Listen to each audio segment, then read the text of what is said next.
बिस्मिल्लाह रहमान रहीम अस्सलामु आलैकुम आदाब। আজকে আমি কথা বলবো সবচেয়ে আলোচিত বিষয়, সারা বিশ্বব্যাপী, শুধু আমাদের দেশই নয়, সারা বিশ্বব্যাপী যে বিষয় আলোচিত সেটা হলো ট্রাম্পের শুল্ক ঝড় নিয়ে। তার আগে আমি আরেকটা বিষয় আপনাদের নজরে আনতে চাই, আপনাদেরকে অবহিত করতে চাই। সেটা হচ্ছে যে গতকালকে আরেকটি অত্যন্ত গুরুত্বপূর্ণ একটি ঘটনা ঘটেছে, যা আমাদের মিডিয়ায় সেইভাবে আসে নাই, কিন্তু বিষয়টা অত্যন্ত গুরুত্বপূর্ণ। সেটা হচ্ছে এই প্রথমবারের মতো ট্রাম্প প্রশাসন থেকে কেউ বাংলাদেশের বর্তমান প্রশাসনকে কেউ ফোন করেছে, এবং এই লেভেল থেকে। সেটা হচ্ছে গতকাল আমেরিকার প্রেসিডেন্টের deputy security adviser mister Wang phone করেছে যমুনায় ইনুস সেন্টারে। সেখানে কথা হয়েছে ইনুস সাহেবের high representative special assistant high representative mister Khalil, তার সাথে। তবে ছোট্ট করে তারা জানিয়েছে যে উভয়ের স্বার্থ সংশ্লিষ্ট বিষয়ে কথা হয়েছে, ডিটেলস আর কিছু জানায়নি। পত্রিকায় ওইভাবে এটাকে অত গুরুত্ব দেওয়া হয়নি, যতটুকু পেরেছে চেপে গেছে। কারণ কি? কারণ হচ্ছে যদি সাধারণ কোনো বিষয় হতো তাহলে ফোন আসতো স্টেট ডিপার্টমেন্ট থেকে, স্বাভাবিকভাবে এইটাই নিয়ম। কিন্তু ফোনটা আসছে হোয়াইট হাউস থেকে, এবং deputy security adviser to the president. তার মানে হলো সে যেই বিষয়ে আলোচনা করছে সে তার বিষয়ে আলোচনা করেছে। তার বিষয়টা হলো সিকিউরিটি। কারণ থানার ওসি যদি কাউকে ফোন করে তাহলে ওটা আইন শৃঙ্খলার বিষয় বা ফৌজদারি বিষয়েই ফোন করে, আর সাধারণ বিষয়ে ফোন করার জন্য ইউএনও আছে, অন্যান্য যারা আছে তারা। মানে আমি লেভেলটা, ক্লাসটা বললাম, ম্যাথ সাবজেক্টটা কি হতে পারে। আপনারা জানেন যে কয়েকদিনে, পরশু দিনের আগের দিন নিউ ইয়র্ক টাইমস, বিশ্বের সবচেয়ে প্রভাবশালী যে পত্রিকাকে বলা হয়, সে পত্রিকায় ফ্রন্ট পেজে বাংলাদেশের ধর্মীয় ইসলামিক জঙ্গিবাদ মাথা তুলে দাঁড়িয়েছে। তার 2 দিন পরেই সিকিউরিটি অ্যাডভাইজার ফোন দিয়েছে। তাহলে বুঝতে হবে এই বিষয়টা কত সিরিয়াসলি তারা নিয়েছে। প্রথম একটা বিষয় ফোন দিয়েছে, এবং এইটা তো অনুমান ভিত্তিক তেমন কিছু বলতে চাই না। বিষয়টা শুধু জানালাম এই জন্যে যে অন্যান্য বিষয়ের সাথে এই জঙ্গির বিষয়টি, যেটা আমেরিকার সবচেয়ে বড় অস্ত্র কাউকে ঘায়েল করার জন্যে, কাউকে দমন করার জন্যে, সেটা হলো এই জঙ্গিবাদ, এবং এটাকে তারা ইস্যু করে নিয়েছে। এই বিষয়ে যে কোনো সময় যে কোনো কিছু ঘটতে পারে, এইটুকু শুধু জানাইলাম আর কি। এখন এই শুল্ক নিয়ে কেন আমেরিকা বা ট্রাম্প সাহেব কেন এই বিশ্বব্যাপী শুল্ক নিয়ে একটা ঝড় বয়ে দিল, আমি আরো কয়েকটা ভিডিওতে রেফারেন্স হিসেবে বলেছি যে এখন আমেরিকার আর্থিক অবস্থা যেই পর্যায়ে পৌঁছেছে, বেসিক্যালি আমেরিকা হলো এখন দেউলিয়া। তার ট্রেড ডেফিসিট, বাজেট ডেফিসিট, প্রতিদিন $6-7 বিলিয়ন তাকে সেভে তারপর সরকার পরিচালনা করতে হচ্ছে। এইভাবে ওই আমেরিকার পক্ষে সম্ভব, বিকজ তাদের ডলার আছে, কাগজ ছাপায়, ওইটাই সারা বিশ্বে চলে। কিন্তু অন্য কোনো দেশ হলে বহু আগেই দেউলিয়া হয়ে যেত। যার লোন প্রতিদিন বাড়তেছে, $6.5 বিলিয়ন করে বাড়তেছে। তো এখন ট্রাম্পের তো সবসময় একটা প্রোগ্রাম হলো যে অর্থনীতিকে সবচেয়ে অগ্রাধিকার দেয়া, যার জন্য সে এই ট্যারিফ ইস্যুটা চাপিয়ে দিল। এছাড়া তার কোনো উপায় ছিল না এই মুহূর্তে। এখন তার বাণিজ্য ঘাটতি হলো নিয়ারলি $1 ট্রিলিয়ন, মানে 1000 বিলিয়ন ডলার। তো সেই জায়গায় সেই ট্যাক্স বসিয়ে বিশ্বব্যাপী কতটুকু সে কভার করতে পারবে? 600-650 বিলিয়ন ডলার। তারপরেও প্রায় $400 বিলিয়ন মতো তার ডেফিসিট থেকে যাবে। কোনো অবস্থাতেই সেটা কভার করতে পারবে না। তার সামাজিক অবস্থা সেরকম না। পিপলের ওখানকার লিভিং স্ট্যান্ডার্ড এরকম হয়ে গেছে যে সব কাজ তারা করতে পারবে না। So there R some commodities যেগুলি তাকে বাইরের থেকে আনতে হবে। এখন এইটার একটা বড় ডিমেরিটস আছে, সেটা হচ্ছে যে যারা ব্যবসায়ী তারা তো, বিশেষ করে যারা আমেরিকার ব্যবসায়ী বা যারা রপ্তানি করে, সেই সব দেশের জনগণ এটার জন্য, যারা আমেরিকার জনগণ এটার জন্য আলটিমেটলি সাফার করবে। কারণ ব্যবসায়ী যেই দামে কিনবে সেই দামে বিক্রি করবে। আগে 100 টাকায় কিনতো, এখন 122 টাকা, 23 টাকায় কিনবে। এটা তো জনগণই দিবে, ব্যবসায়ী তো আর দিবে না। আর এখন কম্পিটিটিভ মার্কেট, এত কম্পিটিটিভ যে এটা কোনো মনোপলি নাই। আমি 1 পয়সা 1 সেন্ট বেশি নিব তো আরেক জায়গা থেকে নিয়ে নিবে। তো এত টাইট কম্পিটিশনের মধ্যে কেউ ইচ্ছা করলেও ব্যবসা বাড়াতে পারবে, বরং এখন কমাবে। প্রফিট বাড়াতে পারবে না, প্রফিট কমাবে। তো আলটিমেটলি সব দেশের জনগণ এটার জন্য সাফার করবে, তাদের লিভিং কস্ট বেড়ে যাবে।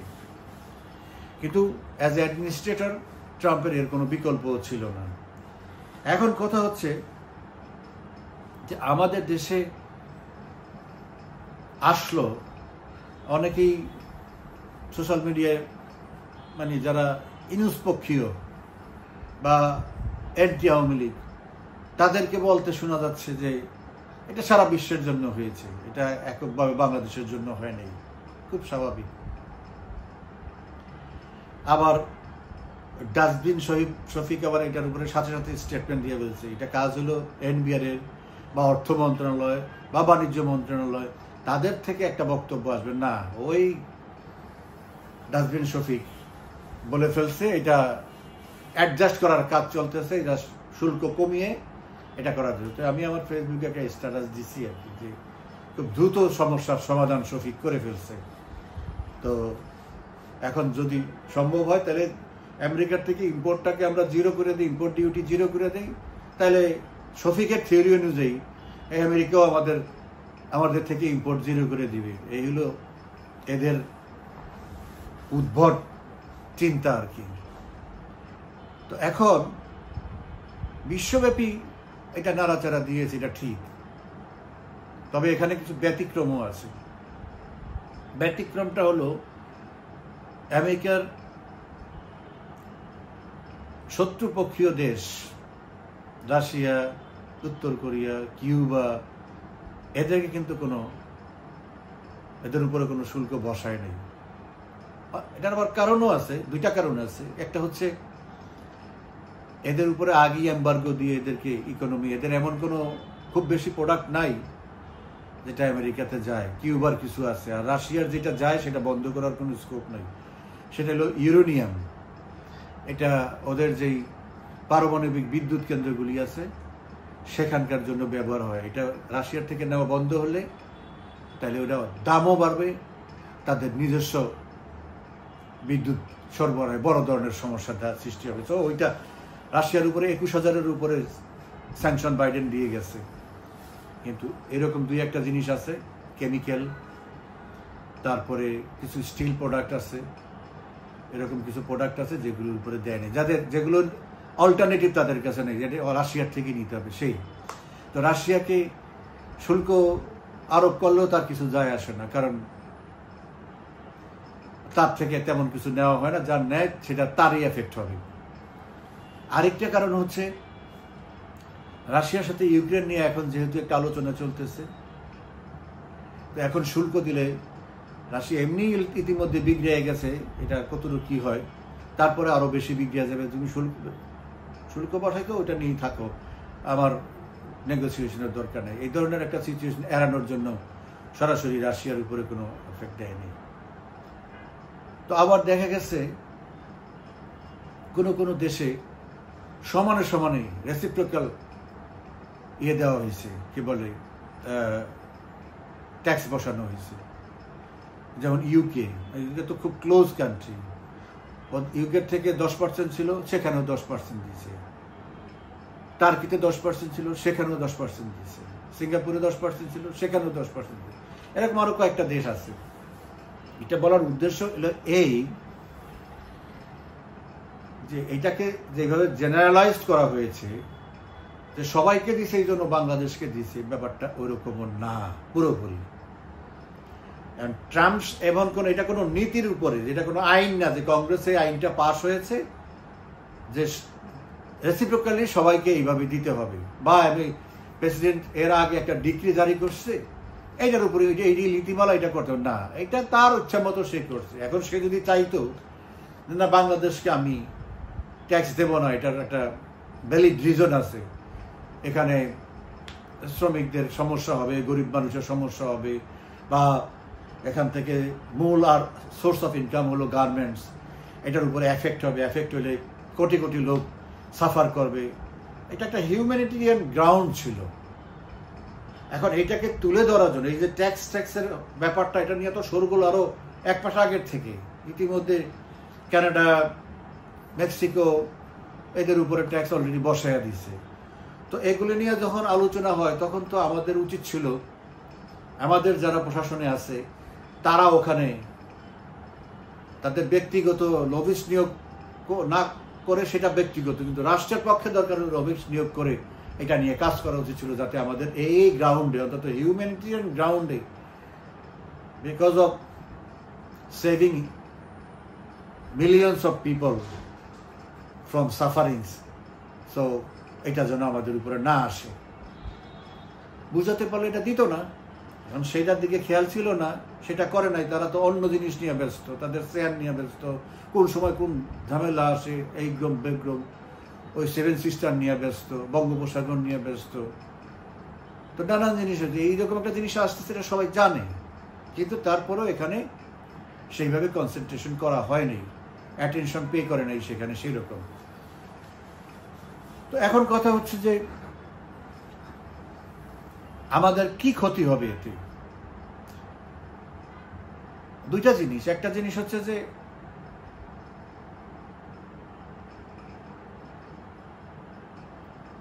আমাদের যারা কম্পিটিটর বেসিক্যালি, সেটা হচ্ছে ইন্ডিয়া, অনেকে বলে ভিয়েতনাম বলে অ্যামাউন্টে কম্পিটিটর, নট প্রোডাক্টে। আমরা যেই প্রোডাক্ট এক্সপোর্ট করি, সিমিলার প্রোডাক্ট এক্সপোর্ট করে ইন্ডিয়ার লেবার কস্ট, আমাদের labour cost almost same, environment same, productivity same, but ইন্ডিয়ার রিসোর্স অনেক বেশি, তাদের ইম্পোর্ট করতে হয় খুব কম, সব কিছুই তাদের ওখানে আছে, যেটা চায়নারও আছে, কিন্তু আমাদের ইম্পোর্ট করতে হয় প্রায় 60% মতো। তো 60% যাই আমরা এলসি পাই, তার 60% মতো টাকা আমাদের বাইরে চলে যায় টু পারচেজ র ম্যাটেরিয়ালস। আগে তো আমরা যখন শুরু করেছি 91-এ, আমি তখন সবচেয়ে কম বয়সী গার্মেন্টস শিল্পপতি, বেজিয়ামিয়ান মেম্বার। তো তখন অলমোস্ট 100%ই আমাদেরকে বাইরের থেকে আনতে হইতো। এখন লিঙ্কেজ ইন্ডাস্ট্রিজগুলো হয়ে গেছে, স্পিনিং হয়ে গেছে, টেক্সটাইল হয়ে গেছে, অ্যাক্সেসরিজের হিউজ ফ্যাক্টরিজ হয়ে গেছে। বাট এগুলি সব বেসিক আইটেমসের জিনিস, খুব যে ক্লাসিক যেগুলি এখানে ভ্যালু যেসব আইটেমের বেশি, যেসব ফেব্রিক দিয়ে যেসব অ্যাক্সেসরিজ ব্যবহার করে, ওগুলির মধ্যে আমরা এখনো যেতে পারিনি, খুব কম, ওটা হিসাবের মধ্যে পড়ে না। সো ওইসব দিক থেকে বেশি ইম্পোর্ট হচ্ছে। তো এখন ট্যাক্সের দিকে যদি আমরা তাকাই, তা আমি যদি একটা শার্টের মূল্য বা প্যান্টের মূল্য ধরি আমি 100 টাকা, আগে আমাকে ট্যাক্স দিতে হতো 115 টাকা, 15 টাকা, তাহলে 115 টাকা হতো। একই কথা ইন্ডিয়ার ক্ষেত্রেও, পাকিস্তানের ক্ষেত্রেও।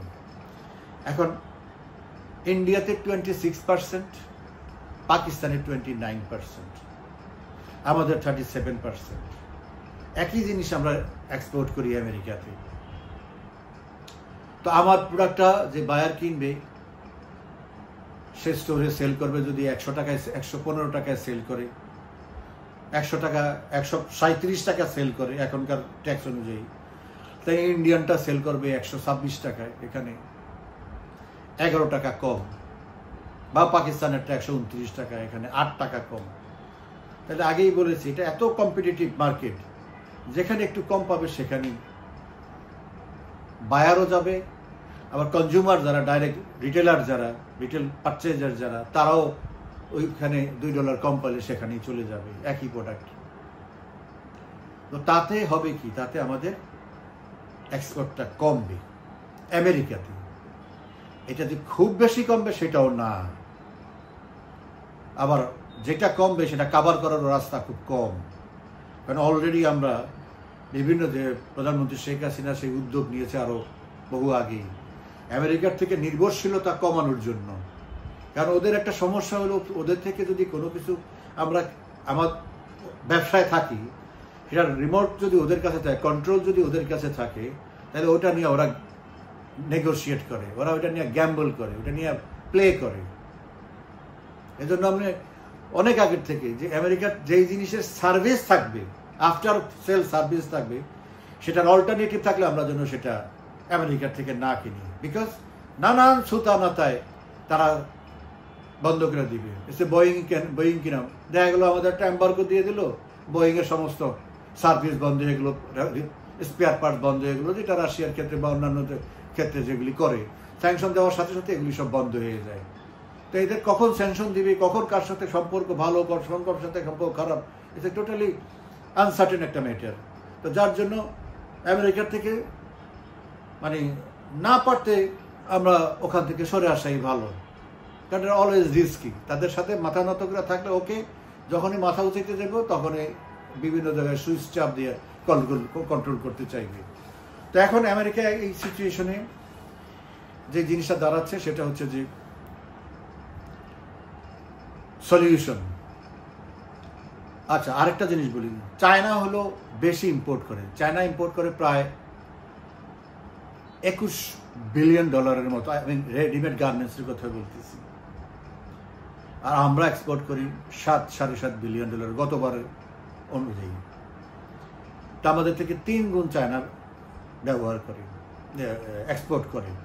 এখানে কিন্তু চায়নাও বেনিফিটেড হইল।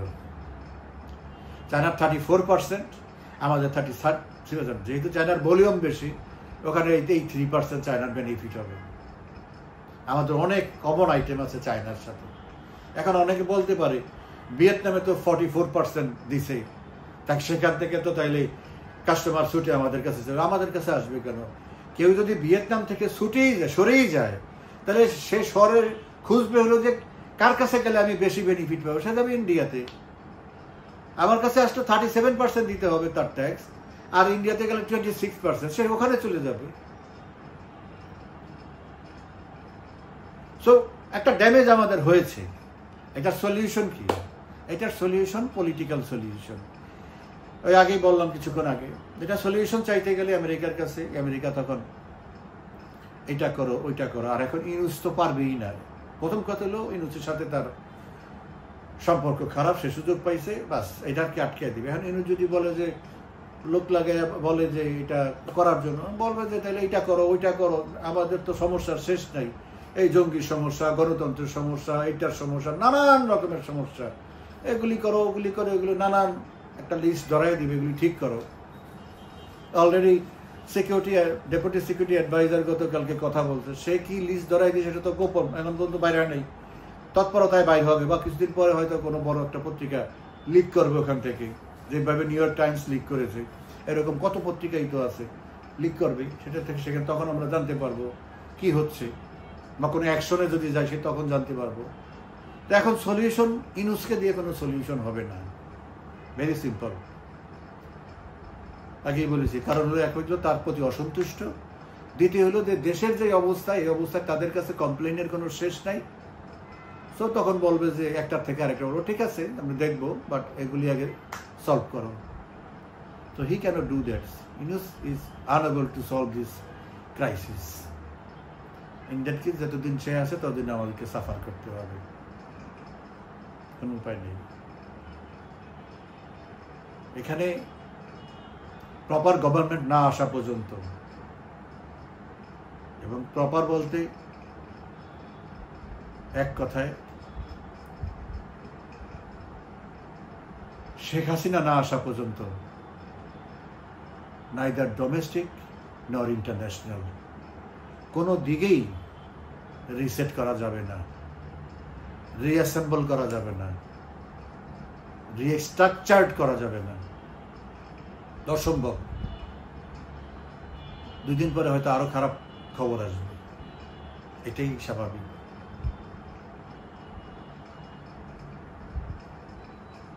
ক্ষতি হবে, খুব মেজর না, বাট আমাদের যেই প্রবৃদ্ধি এক্সপোর্টের, সেটা আর হচ্ছে না। তার মানে আমাদের ডলারের ক্রাইসিস চলে আসবে, টাকার মান আরো কমে যাবে, ইম্পোর্ট করতে পারবো না, হিউজ প্রবলেম। এখন এটার জন্য হেল্প করবে, সবচেয়ে বড় হেল্প করতে পারবে Europe, but they are in trouble now. তাদের উপরে 20% দিয়ে বসে আছে। সো কম বেশি উই আর ইন ট্রাবল। এখন যত তাড়াতাড়ি এই আপদ বিদায় হবে, হয়তো তারপরে হিউম্যানিটেরিয়ান গ্রাউন্ডে গিয়ে তাদেরকে কনভিন্স করা যেটা আমাদের উপরে করা ঠিক হবে না, বা আরো রাস্তা আছে সেগুলিকে কম্প্রাইজ করে একটা এফোর্ট নেওয়া। Let's hope for the best, let's hope for the best. ভালো থাকবেন, ধন্যবাদ।